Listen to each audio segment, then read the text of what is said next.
The Gina and Matty podcast. Fresh from performing at the CMA Fest in Nashville, an East Coast tour of the US that finished up at Summer Stage in Central Park in New York City. Oh my gosh, this year marks the 10-year anniversary of the mega hit single Geronimo, a brand new album out today called Zora from Sheppard. It is the one and only Amy Sheppard. Good morning, Amy.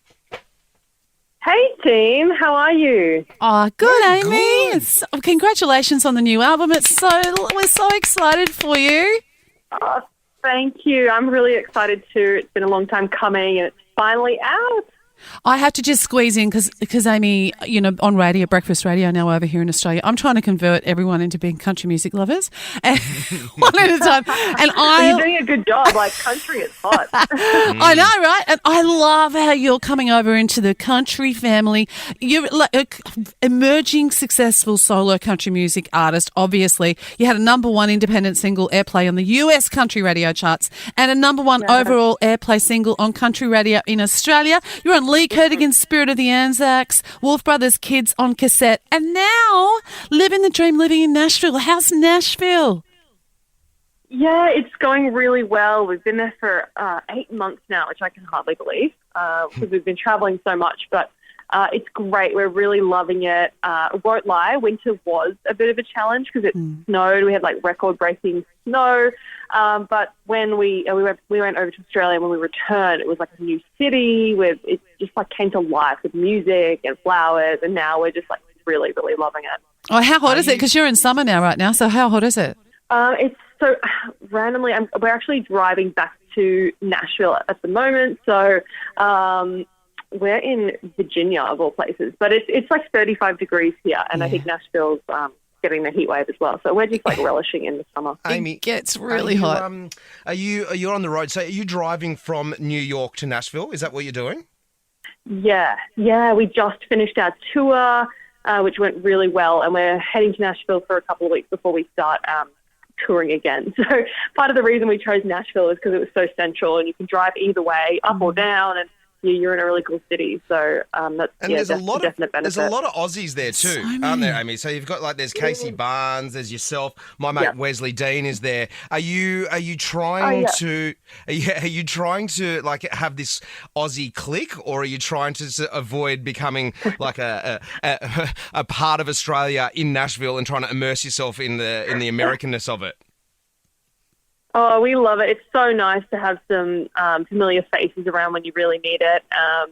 There's, even like Kaylee Bell's here now. She's New Zealander, but there is definitely like a little Aussie clique going on. But it has been really nice to meet some of the locals as well. So it feels like another family over there, a little Aussie crew. But I think it is important as well to immerse yourself with some of the local musicians. Yeah, there's a bit of a blend, that's for sure. And also, Maddie, you wouldn't realise this, but Amy does. Nashville, you all think of country music, but it's actually got more recording studios than anywhere, and artists of all genres go to Nashville to record because of studios. So it doesn't mean just because you're living in Nashville that you're necessarily trying to be a country star. It's massive. Like if you walk through some of those famous recording studios, Amy, and you look at all the gold and platinum records and stuff up on the walls and posters, it's not just country, is it?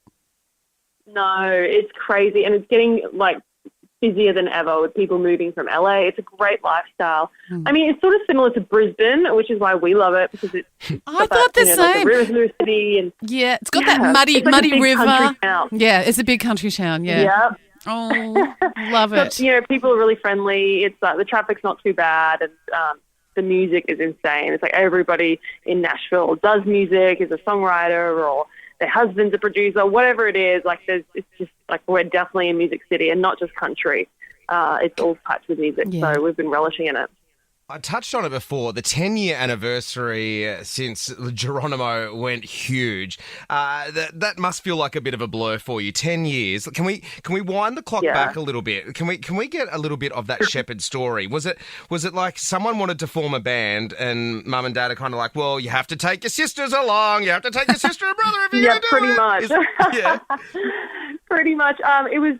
So I've always wanted to be in music. I wanted to be in country music to start off with, and I accidentally started writing music with George, and it just so happened that we wrote great pop music. Like, that's just the way it came out when we wrote together. So after school, I went to university and did an assignment and I had to like record, produce, and market an EP, so a 5-track album. And I was working on it, and George sort of walked past my room and was like, "What are you working on?" And then he was like really interested in the project and had all these ideas, and we worked out that we were just great songwriters together. And then before long, we started doing gigs, and things were starting to happen. We started to get a small fan base just by like busking around Brisbane. And then Emma had just finished school, and she wasn't quite sure what she wanted to do. And I think she just felt like a bit out of the loop. So we just said, look, we need a bass player. And we didn't think that she'd actually learn because she'd never really been into music. And she spent 3 weeks learning the bass just for the band. Amazing. And, you know, we were true to our word and let her join the band. And, yeah, off we went. It just worked. People loved the whole sibling aspect, and the harmonies worked well. And, yeah, for some, I don't know what it is, but it just works, you know. I love that. And now you're about to go on a tour, 10 years old. How old were you then when you did that? How long ago was that? Yeah.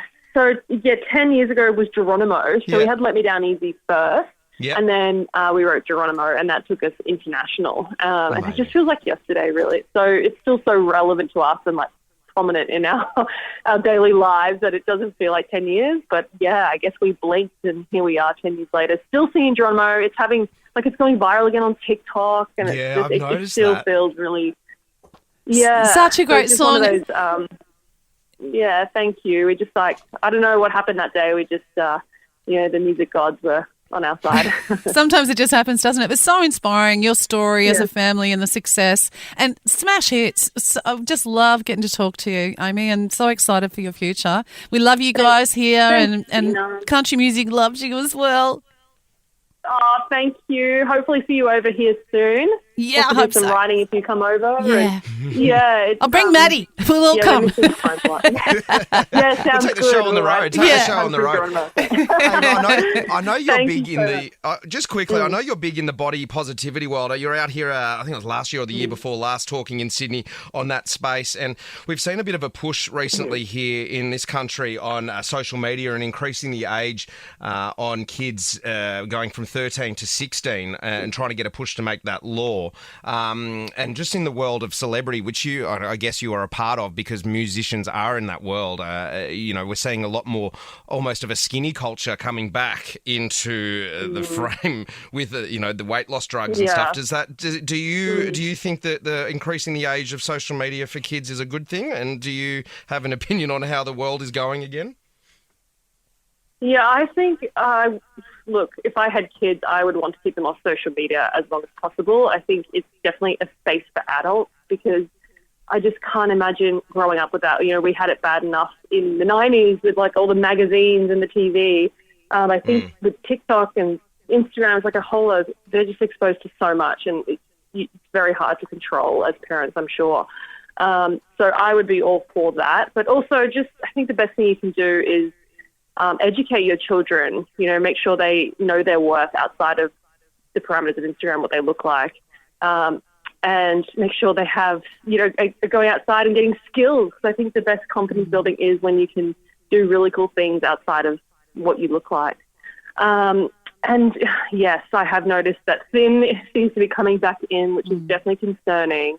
And I'm not one to shame people for making decisions about using drugs if that's what their doctors prescribe for them, like each to their own, but I am concerned with the trend and like bodies being trends and people seeking out those medications maybe when they don't need it or they haven't tried other avenues like, the plain old being healthy, diet and exercise and getting out there and just finding joy in movement as well. And again, realizing that there's more to life than trying to fit into a tiny pair of jeans. So I would just really encourage people to seek all avenues before just trying to, get the drugs because there's no magic pill. Yeah, I love that, Amy. Thanks, Amy. Also, put the phone down and pick up a bass guitar, learn it in 3 weeks, and you can begin one of the most successful bands in the world. That's right. I mean, confidence can come from all different places, and it's not just about looking good. We can find confidence and joy in music and friendships, and joy comes from experiencing living life, right? Yeah. Love it, Amy. Well said, Amy. We love chatting to you. You are more than welcome on this show anytime. The new album is out today from Sheppard called Zora. Get it wherever you get your music. Amy, have a great tour, and make sure you check back in with us before you come home, and you can come and do a show with us. I'd love to. Thank you so much for the support. The Gina and Matty Podcast. For more great comedy shows like this, head to novapodcast.com.au.